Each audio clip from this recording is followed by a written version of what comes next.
Nous avons également un autre GPT qui s'appelle Qualitative Research Data Analysis. Donc, oubliez InVivo, oubliez les autres logiciels, mais, un grand mais, les résultats des GPT apprendre et analyser avec. Publier sur une image. Par exemple, je prends un tableau association publique.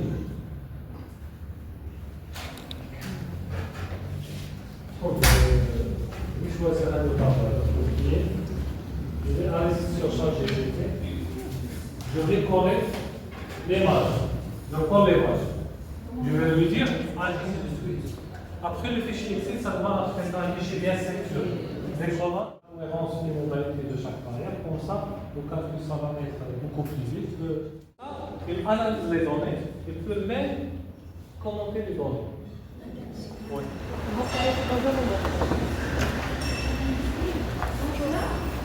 Là, ça risque vraiment à ne pas continuer donc, les objectifs de la séance, ce que vous avez compris.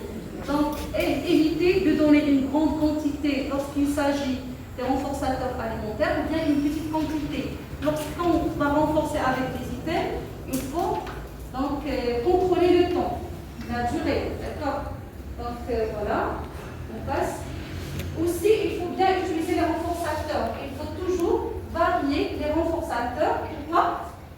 Afin de préserver la puissance des renforçateurs, d'accord? Il ne faut pas vraiment toujours utiliser les mêmes items, les mêmes, donc on laisse vraiment l'accessibilité aux jouets donc, tout le temps. Donc là, ça va perdre sa puissance renforçateur. D'accord? Est-ce que vous avez compris?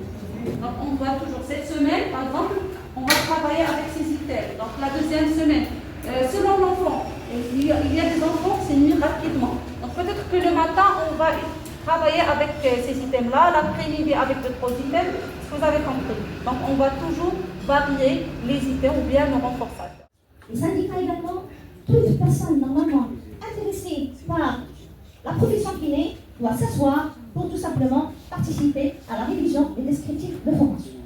Alors, et bien entendu, la réflexion autour de filières de master, ça a été lancé par le ministère récemment. Une invitation des instituts à réfléchir autour de filières de master dans lesquelles les rééducateurs trouveraient leur place.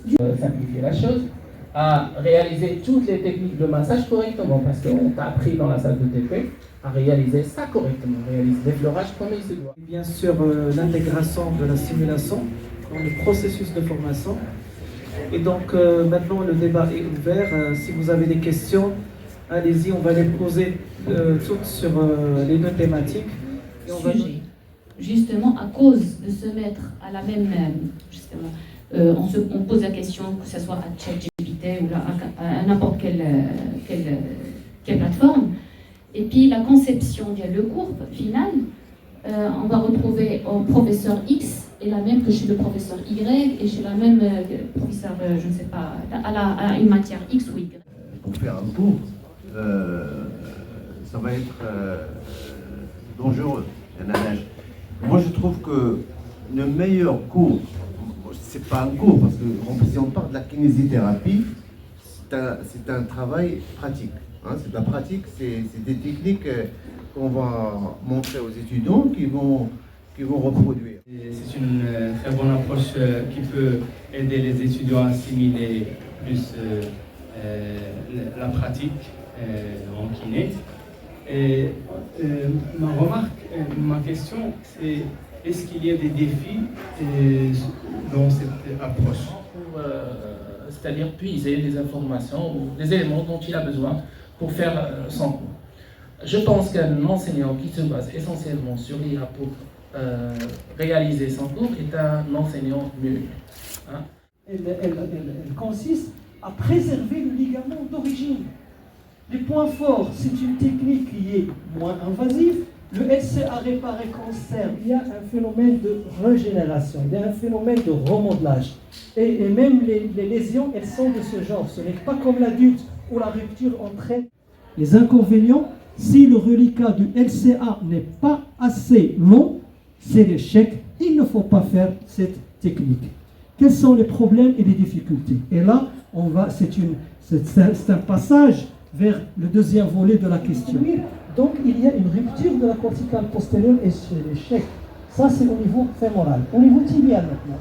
Au niveau tibial, si on fait, regardez, en bleu, c'est la localisation avec risque de rupture. Et si la vis est trop postérieure, il va y avoir persistance d'une laxité. Donc, le tendon, le ligament ne sera pas assez tendu et par conséquent, l'instabilité persiste. Et de là, on va rentrer. Que fait le robot maintenant? Donc tout ça, ce sont des problèmes premièrement de positionnement, problèmes d'orientation, problèmes de retrouver le schéma spatial parce que le ligament est une structure. En arthroscopie du LCA, il ne va pas remplacer le chirurgien du tout, mais elle va l'assister. Donc il va l'aider à faire des gestes plus technologiques en chirurgie des ligaments croisés. Donc, professeur Fabien nous a parlé des avancées, des temps pour plus de précision pour la sécurité du malade, du patient, et puis le recours à la technique 3D qui permet le perfectionnisme aussi de recours à la chirurgie, donc permettant aux praticiens de pratiquer si nécessaire à maintes reprises avant d'accéder. Derrière toutes les connaissances qui sont acquises au niveau de l'institut, de l'université et des périodes de mise en. Donc, à Fiabas, nous avons une petite définition, c'est quoi la pédagogie par l'alternance? C'est un dispositif éducatif où les apprentissages se construisent à travers un va-et-vient entre savoir académique et expérience professionnelle, permettant une meilleure intégration. Et ça joue négatif. D'ailleurs, il y a des expériences, les grands sportifs même, ils ont structure. Et donc, il y a le phénomène qu'on appelle la ligamentalisation du tendon. Donc, c'est tout un changement de la structure, on veut dire anatomique, macroscopique, etc. Donc là, c'est les différentes phases en fait de cette ligamentalisation qui font que les premières semaines. Donc, sans trop tarder, nous allons passer directement maintenant à la remise des attestations et des trophées avant d'enchaîner avec le reste des conférences de cette session. Merci. Oui, il y a une question sur le gaming. Est-ce que ça inclut les jeux avec des thérapies, avec des activités ludiques sans environnement virtuel? Oui, puisque quand on prend le Habitus, c'est considéré comme un exercice du gaming. Donc, ce qu'il faut comprendre du gaming, en traduisant les choses de façon littéraire, c'est des thérapies par les systèmes. Et donc, il y a des thérapies qui permettent l'interaction avec l'environnement virtuel, informatisé. C'est ce que nous avons vu en dernier. Mais il y a des thérapies également avec des activités ludiques. Donc, avec tel que aussi bien chez l'enfant. Ça veut dire que c'est des games, c'est des jeux, donc avec une dimension 3D où l'individu est en immersion. Donc, je voudrais mettre l'accent tout simplement. Donc, sur la capacité d'immersion, la possibilité d'immersion de ces enfants, donc au sein du jeu. Donc, c'est ensemble, avec vous, même à distance.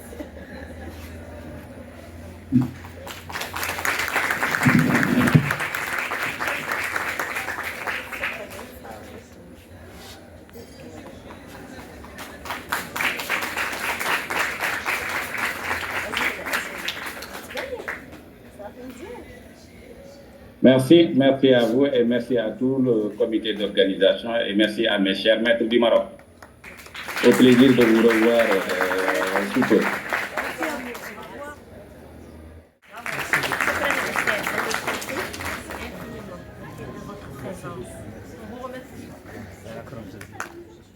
Merci beaucoup.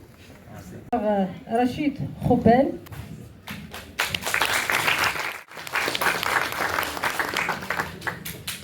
Et j'appelle le professeur Chardouane pour lui remettre et l'attestation et le trophée.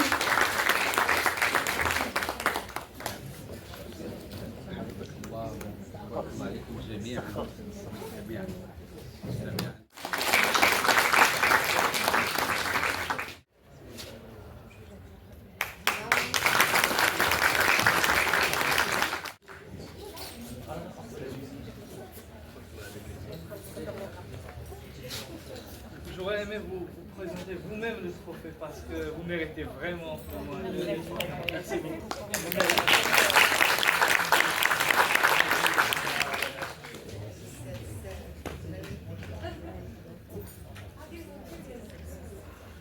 Nous allons passer maintenant à professeur Hassan Bda.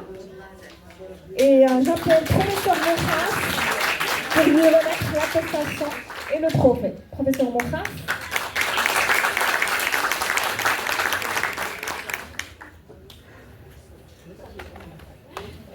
Merci beaucoup.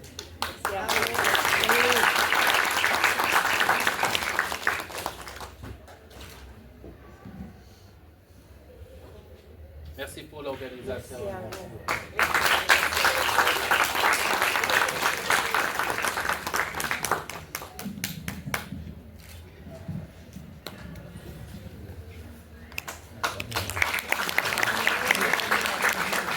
Et là, j'appelle professeur Fadili. J'appelle Madame Macron pour lui remettre l'attestation et le trophée.